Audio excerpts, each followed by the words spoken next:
Bismillahirrahmanirrahim. Assalamu alaikum. Welcome to your channel, The Anatomy Canvas. In Embryology Foundation module, today's class, we are going to discuss with the topic of the oogenesis.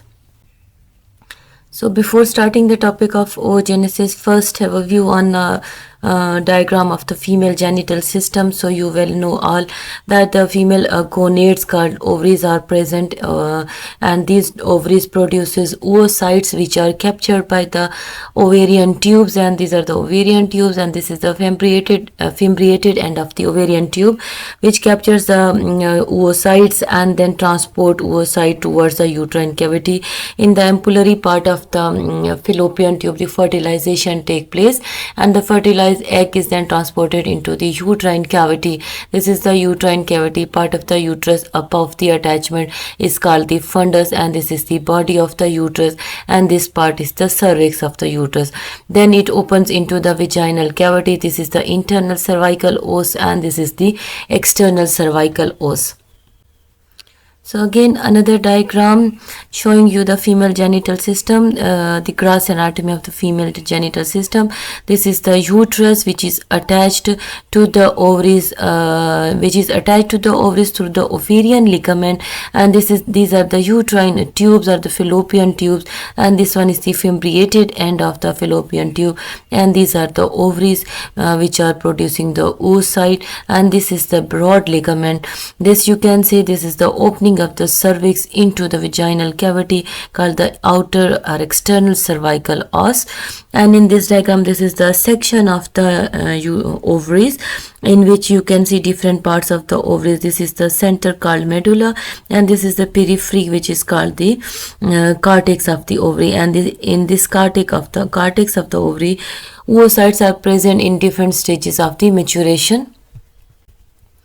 So starting with the oogenesis, the oogenesis is the period of growth, differentiation and maturation occurring in female gonads or ovaries, during which the egg or the ovum acquire its developmental potential. So ovum is a unique cell which has all the properties to develop into a new individual when segregated from the organism. So in development at time of gastrulation, a small group of the cells are put aside to later form the oocyte and the spermatozoa. This population of the cell is described as the primordial germ cells. So in this diagram, you can say this is the ovary where the process of oogenesis takes place, and primary oocytes are present having the chromosome number 46XX in the primary follicle.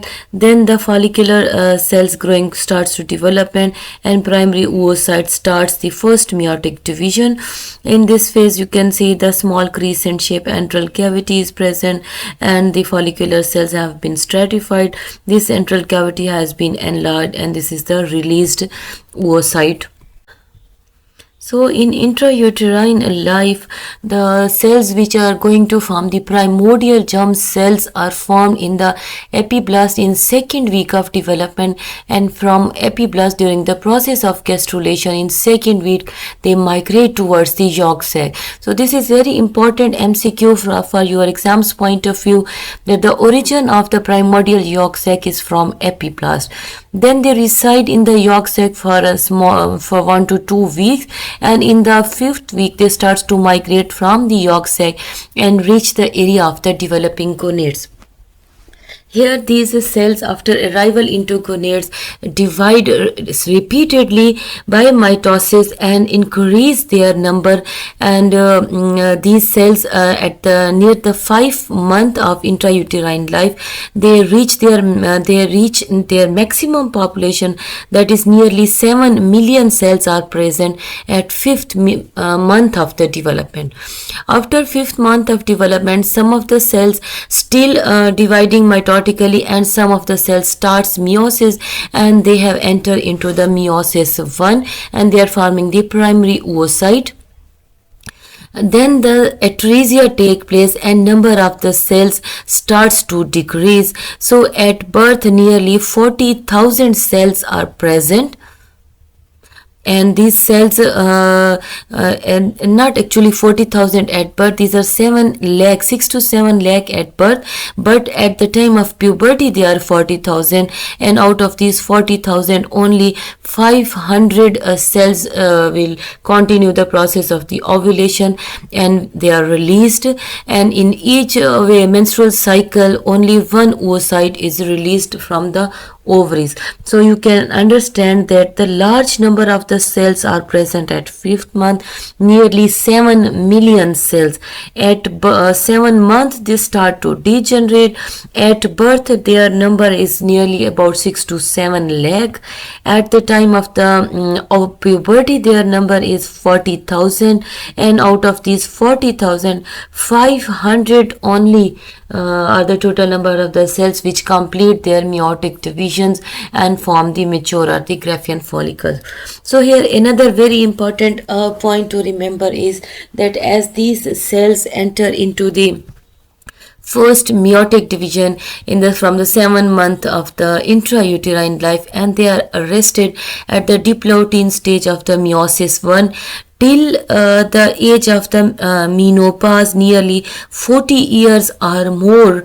So whether the diplotin stage is a more suitable stage for this oocyte from the environmental effect is not still unknown, but the fact that the chromosomal abnormalities increases after the age of the 40 shows that there may be environmental factors affecting these primordial germ cells which have started their first meiotic division in the prenatal life, in intrauterine life, and they complete their meiotic division after 40 years. So there are increased chances of the chromosomal abnormalities. So in after puberty, every month 15 to 20 follicles are selected and they mature in different stages. First is the primary or the pre-enteral stage, second is the secondary or the enteral stage, which is longest of all, and third is the pre-ovulatory stage or maturation stage or follicular stage, in which the Graphene follicle or mature vesicular follicle is formed, and total time for this stage is 37 hours before ovulation. So in this diagram, you can say this is the 4th month of intrauterine life, in which cells are dividing rapidly either by mitosis or some of the cells have entered into meiosis, but they have arrested at the diplotin stage in prophase 1 of meiosis 1. These cells are surrounded by the follicular cells which are formed from the connective tissue of the ovaries, and these cell, the primary oocyte which have started first meiotic division and arrested at the diplotin stage of prophase 1, surrounded by the flat follicular cells which are formed from the connective tissue of the ovaries. So this is called the primordial follicle. Here you can also see in an enlarged section the primordial follicle and the primary oocyte arrested at the first meiotic division. Another important MCQ over here is that a factor called oocyte maturation inhibiting factor, also called OMI, arrests the first meiotic division in diplotin stage at the prophase 1. So these all are your MCQs that they are arrested in intrauterine life, number 1. Number 2, they are arrested in prophase 1 of meiosis 1 in diplotin stage. Number 3, very important MCQ, is the factor which is responsible for their arrest, that is oocyte maturation inhibiting factor.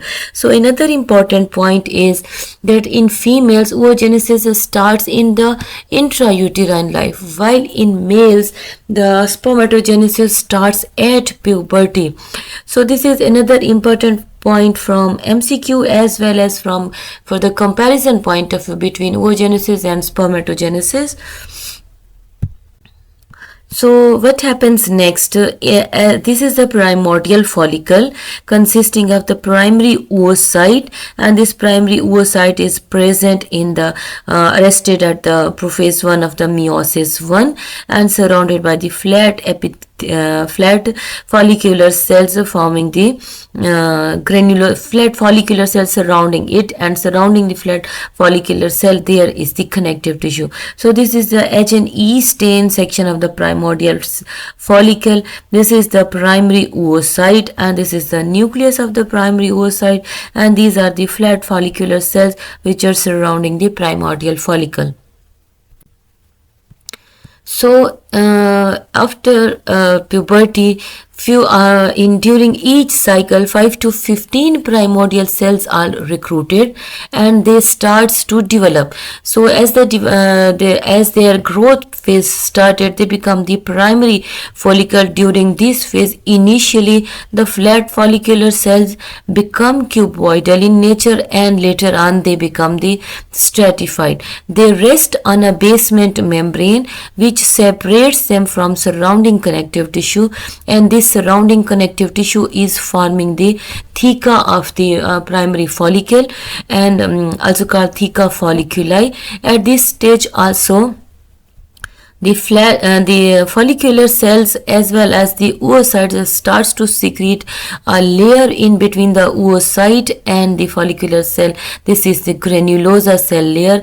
This is acellular glycoprotein layer, which is impermeable layer. So in this diagram, this is H and E stain section, in which again you can see a primary follicle which is still arrested at first meiotic division, follicular cells which are cuboidal in nature initially, at this stage surrounded by the theca folliculi.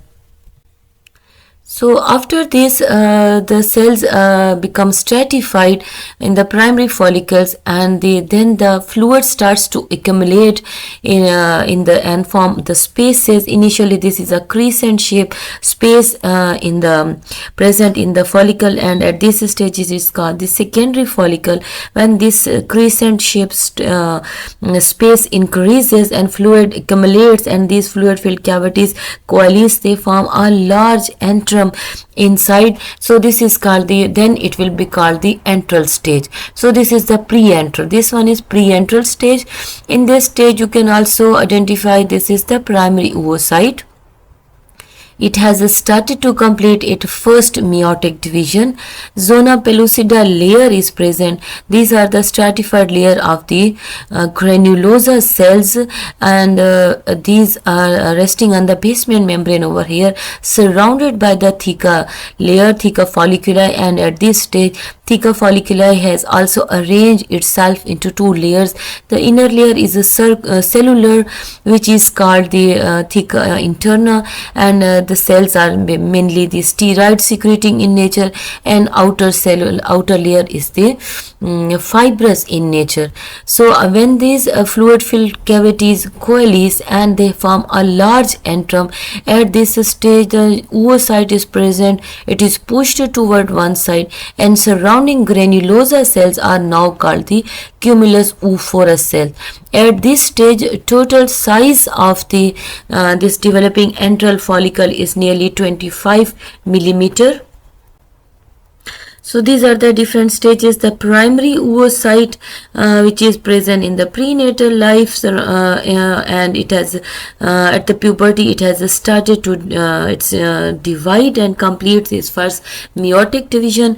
In this you can see the secondary oocyte and the first polar body. So another important point you should know, that the first polar body is present in a space between the cell membrane of the secondary oocyte and zona pellucida, and this space is called perivitelline space.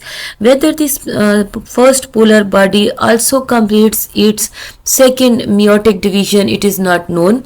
It may complete its second meiotic division and form the two polar bodies, or it may be last. At the same time, the first meiotic division will complete in the and the secondary oocyte will be formed. So in this, you can say this is the Graphene follicle or enteral follicle or mature follicle, also called vesicular follicle. So in this, you can see the oocyte is present over here, surrounded by the zona pellucida, then the cumulus oophorus cells, and these are the granulosa cells lying on a basement membrane over here. Outer to basement membrane is theca interna, which is a cellular, and then the theca externa. So what happens that at the time of the puberty, the oocyte there is a surge of the hormone called LH hormone released from the anterior pituitary, and under effect of this LH hormone, oocyte completes its first meiotic division immediately and enters into the second meiotic division. But its second meiotic division is again arrested at metaphase. So this is again your MCQ, that the first meiotic division was arrested at prophase in diplotin stage, and second meiotic division is arrested at metaphase, and then under the effect of the luteinizing hormone, this secondary oocyte is released along with the surrounding cumulus oophorus cells.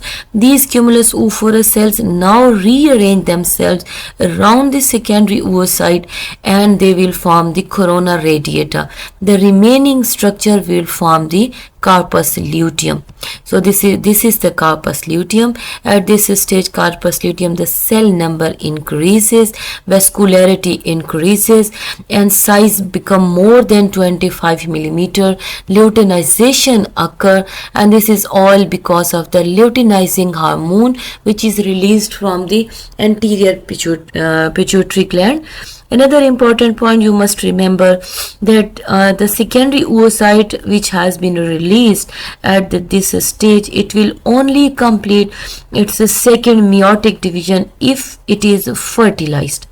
If it is not fertilized, it will be degenerated within 24 hours. So these 24 hours are very important from conception point of view. Corpus luteum, if the pregnancy does not occur and there is no fertilization, then the corpus luteum starts to degenerate, and during the process of the degeneration, then cell numbers start to decrease, vascularity starts to decrease, and degeneration of the cells starts to occur. So it become later the corpus albicans. You can say this is histological diagram of the corpus albicans. There is the fatty degeneration of the cell, and fibrous tissue is later on formed.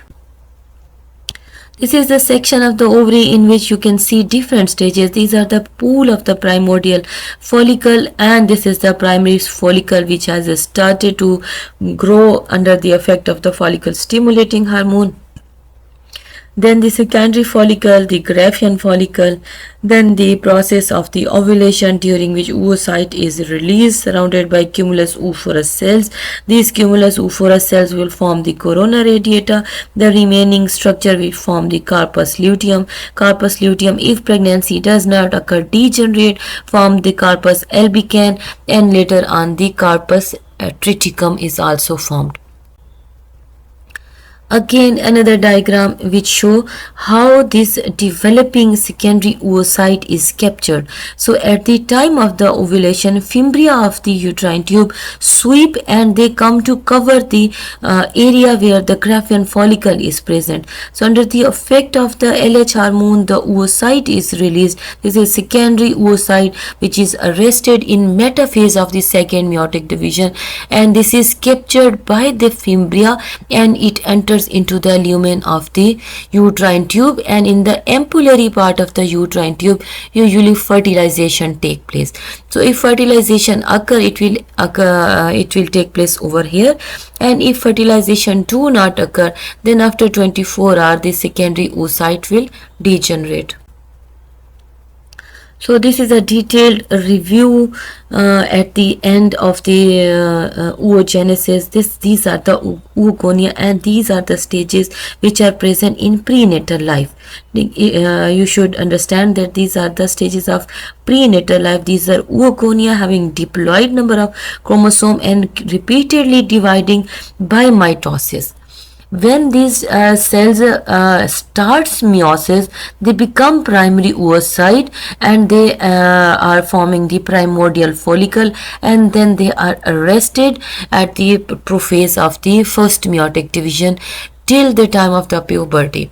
At the time of the puberty, with the each menstrual cycle, under the effect of the follicle stimulating hormone, 5 to 15 primordial follicles are selected from the pool of the primordial follicle, and out of these only one gains full maturity, other also degenerate as well.